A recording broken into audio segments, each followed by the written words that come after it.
Hola, ¿cómo están? Bienvenidas y bienvenidos a este curso de asistente contable. Iniciaremos conociendo qué es la contabilidad. La contabilidad es un sistema de control y registro de los gastos, ingresos y demás operaciones económicas que se realizan en una empresa. Es parte de la economía que estudia estos sistemas o las distintas partidas que reflejan los movimientos financieros de una empresa. En resumen, se entiende por contabilidad una técnica que tiene como finalidad apoyar y optimizar los procesos de la administración y de la economía de una empresa. Su aplicación requiere de objetivos claramente definidos, aplicables y factibles de utilizar para poder operar con eficiencia.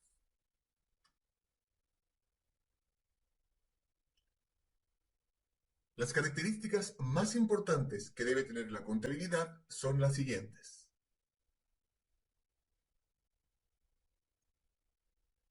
Concepto de imagen fiel.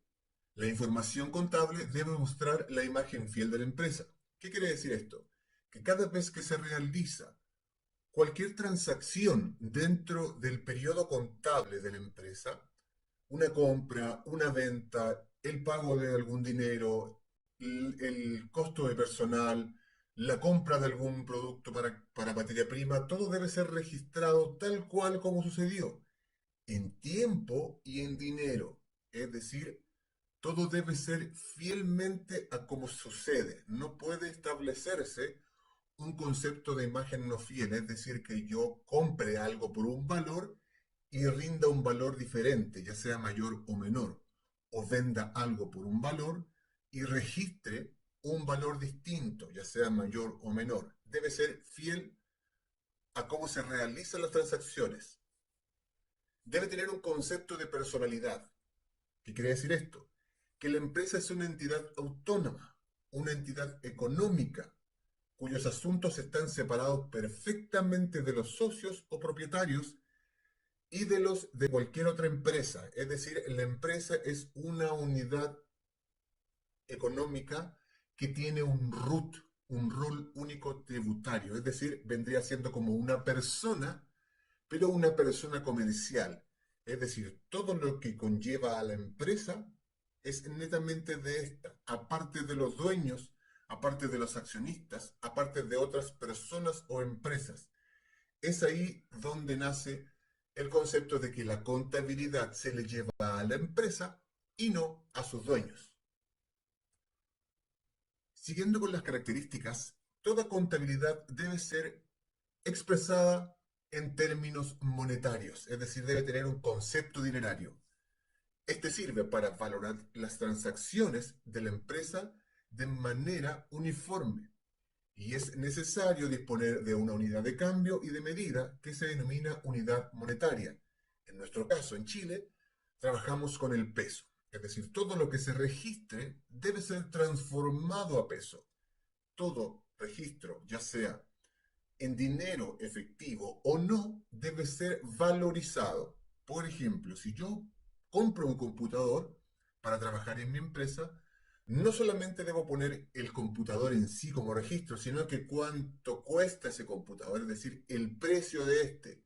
Todo lo que ingresemos dentro de un registro contable debe estar monetarizado o debe tener un concepto dinerario.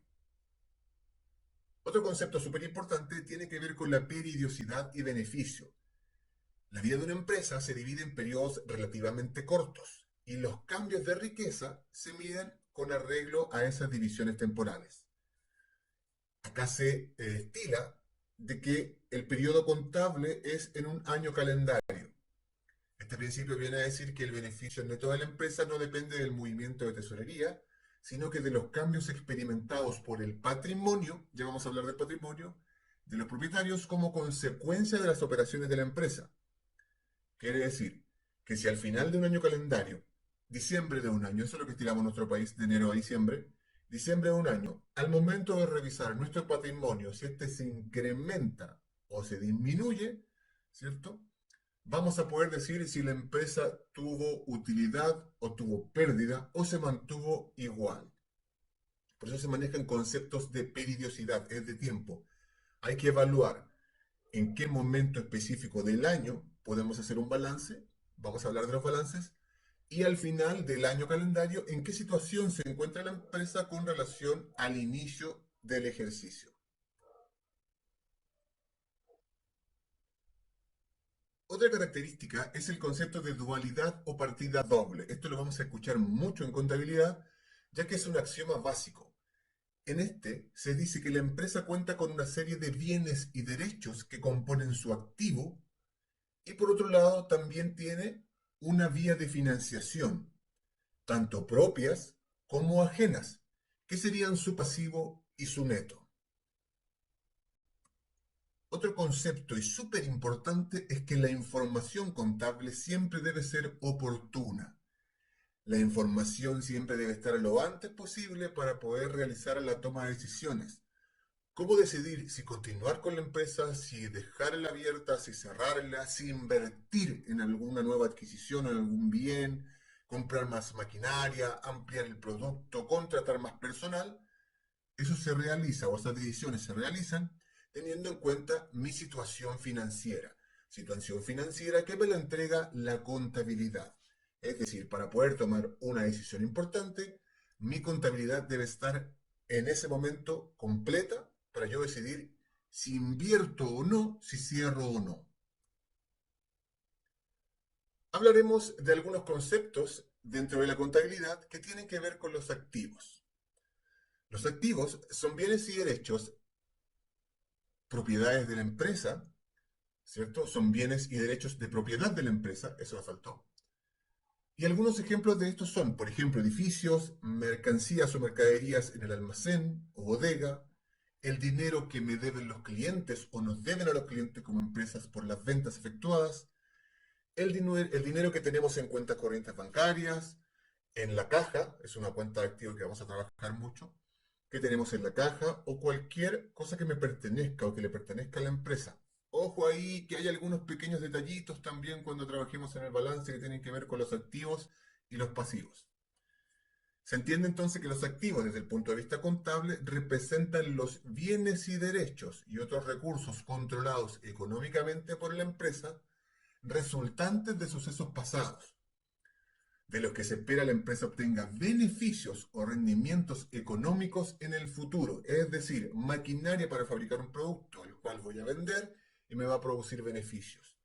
Oficina para poder trabajar y operar y realizar las operaciones dentro de la empresa, para así poder establecer un proceso de venta, en marketing, recursos humanos, una fábrica, maquinaria, como ya lo dijimos, un staff de vendedores que vendan este producto, valga la redundancia, perdón. Entonces esos son mis activos. Algunas cuentas de activos son las siguientes. Caja, que es donde manejo el dinero en efectivo. Bancos o cuentas corrientes. Clientes, deudores, efectos comerciales a cobrar, es decir, cosas que debo cobrar a futuro. Valores inmobiliarios como oficinas, bodegas, mercaderías, materias primas. Vendrían siendo algunas de las cuentas de activos. Por otra parte, tenemos los pasivos, y aquí hablamos del concepto de dualidad. Todo activo debe ser igual a un pasivo, o en un balance siempre el activo debe ser igual al pasivo y el pasivo debe ser igual al activo. Y en el pasivo se recogen las obligaciones impuestas por la financiación facilitada por un acreedor o proveedor y representa el fondo monetario que la persona o empresa posee, pero debe a terceros y que tiene que pagar o devolver, habitualmente en cuotas y en periodos establecidos. Por ejemplo, el capital de una empresa, ya sabemos que una empresa es una entidad autónoma, individual, independiente, pero este capital de una empresa no salió de la nada. Alguien lo puso ahí. Pudo haber sido un dueño, dos dueños, socios, inversionistas o un banco como crédito para poder dar inicio a esta empresa. Entonces, nuestro pasivo, ¿cierto? Es un dinero que debemos devolver, que no pertenece a la empresa, solamente se utiliza para su iniciación. Así como les decía, el capital es un dinero que puso un socio o más socios, un dueño o un banco para poder iniciar esta empresa. Son obligaciones. Algunas cuentas de pasivos son las siguientes: proveedores, acreedores, efectos comerciales a pagar, impuestos por pagar, intereses por pagar y préstamos por pagar.